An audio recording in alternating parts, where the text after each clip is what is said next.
নমস্কাৰ, মই পাপৰি চৌধুৰী, ভলুণ্টাৰ অফ সৃজনিক সোচ। আমি আজি আৰম্ভ কৰিবলৈ ওলাইছোঁ তৃতীয় শ্ৰেণীৰ আমি আৰু আমাৰ পৰিৱেশ পাঠ্যক্ৰমৰ তৃতীয় অধ্যায় পানীৰ বাসস্থান। এই চেপ্টাৰটোৰ আমি অনুশীলনীখিনি আলোচনা কৰিম। প্ৰথমতে আছে আপোনাৰ উত্তৰ দিয়া 1 নম্বৰ প্ৰশ্ন। তো আমি আৰম্ভ কৰিবলৈ ওলাইছোঁ। পানীৰ বাসস্থান।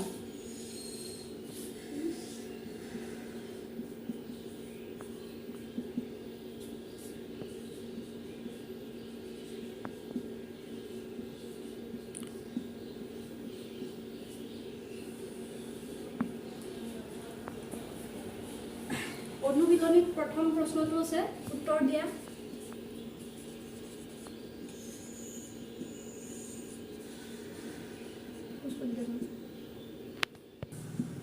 উত্তৰ দিয়া।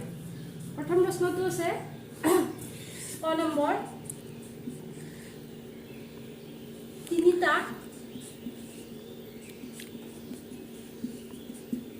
পোহনীয়া জন্তুৰ নাম লিখা।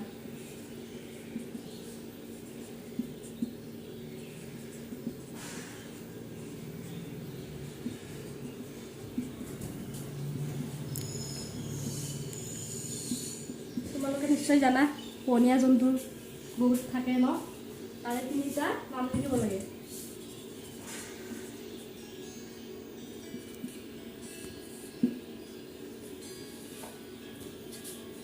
কি লিখিম আমি? কুকুৰ। কুকুৰটো চবৰে মৰমৰ ন, প্ৰথমতে কুকুৰটো লিখিলোঁ, তাৰপিছত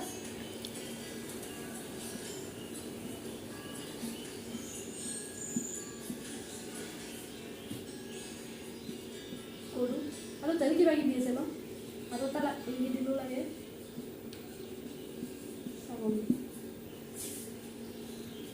নেক্সট আছে কুৱেশ্যন, ঘৰ সাজতে ব্যৱহাৰ কৰা তিনিবিধ সামগ্ৰীৰ নাম। ঘৰ সাজতে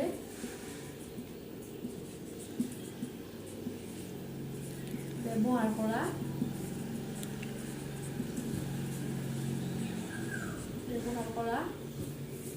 তিনিবিধ সামগ্ৰীৰ নাম।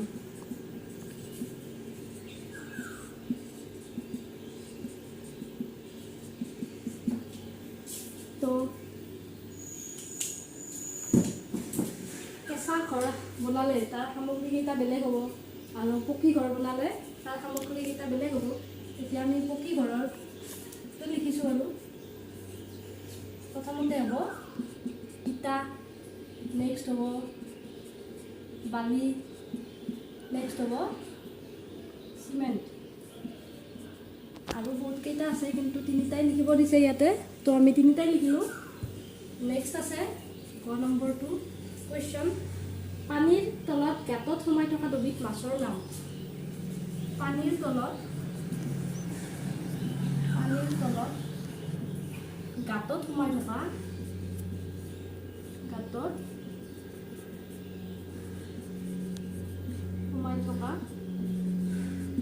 দুবিধ মাছৰ নাম।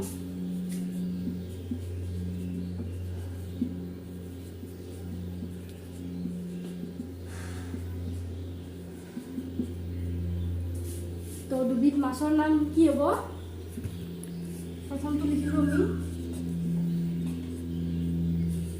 কুচিয়া লিখিলোঁ। কুচিয়া মাছটো পানীৰ তলত গাঁততে থাকে। ঠিক তেনেদৰে আৰু এবিধ মাছ হ'ব, যেনে মাগুৰ। আৰু হয় কিছুমান শিঙি মাছো আছে তেনেকুৱা, তো দুবিধে লিখিব দিছে, দুবিধে লিখিলোঁ আমি। নেক্সট আহিলে ঘ নম্বৰ। নম্বৰটো দিছে হাবিৰ মাজত থকা গুহাত বাস কৰা দুবিধ প্ৰাণী। হাবিৰ মাজত থকা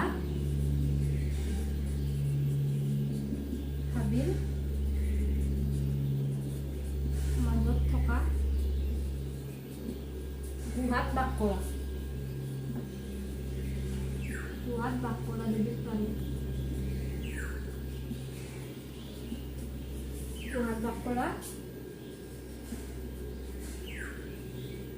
দুবিধ প্ৰাণীৰ নাম।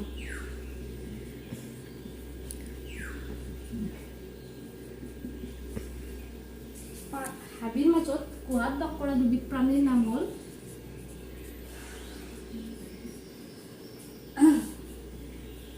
যেনে প্ৰথমটো লিখিম বাঘ। বাঘটো গুহাতে বাস কৰে। তাৰপিছত লিখিম সিংহ। এই দুটা হৈছে জংঘলত থকা বহুত ডাঙৰ প্ৰাণী, বাঘ আৰু সিংহ। তো নেক্সট লিখিম আমি এতিয়া 1 নম্বৰৰ উত্তৰ দিয়াখিনি হৈ গ'ল কমপ্লিট। এতিয়া নেক্সট আছে খালী ঠাই পূৰ কৰা। এইখিনি মুচি দিছোঁ এতিয়া।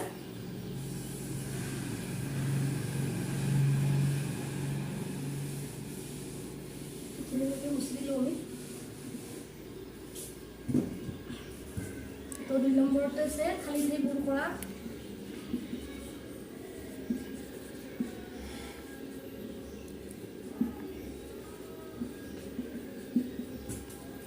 ঘৰত দিছে প্ৰথমটো দেশ প্ৰাণীক মানুহে থকা ঠাইৰ ব্যৱস্থা কৰি দিয়ে। প্ৰাণীক মানুহে থকা ঠাইৰ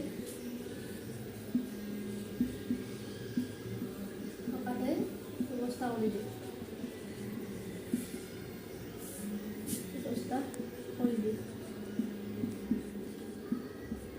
এটা আইডিয়া কৰিব পাৰিছেনে কোনবিলাক প্ৰাণীক মানুহে থকা ঠাইৰ ব্যৱস্থা কৰি দিয়ে? ইয়াতে হ'ব ঘৰচীয়া। ঘৰচীয়া প্ৰাণীক মানুহে থকা ঠাইৰ ব্যৱস্থা কৰি দিয়ে। নেক্সট আহিব 6 নম্বৰ। ঘৰটো দিছে পাতকীয়া চৰাইয়ে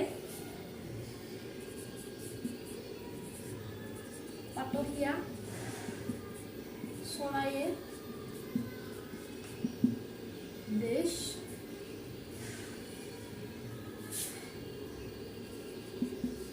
কি বাহ সাজে।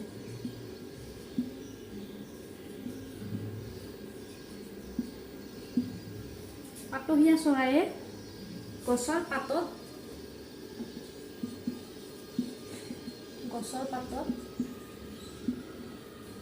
কি বাহ সাজে।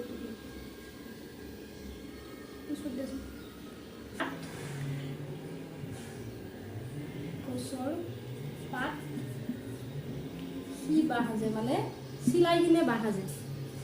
পাতকীয়া চৰাই গছৰ পাত সি বাহ সাজে। গড়টো আছে কুলি চৰাইয়ে নিজে বাহ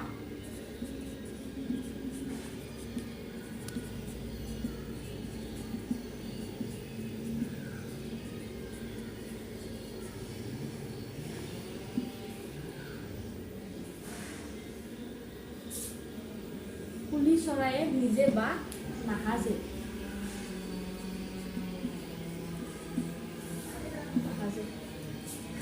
নেক্সট আহিব লাষ্টটো 6 নম্বৰটো দিছে মৌমাখিৰ বাহক।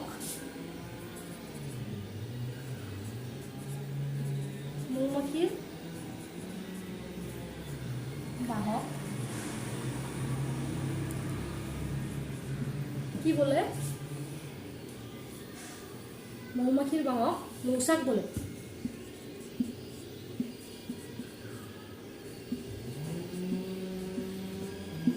গতিকে এইখিনি চবৰে মই ভাবোঁ কমপ্লিট হৈ গ'ল। এইখিনি বুজি পাইছে সকলোৱে।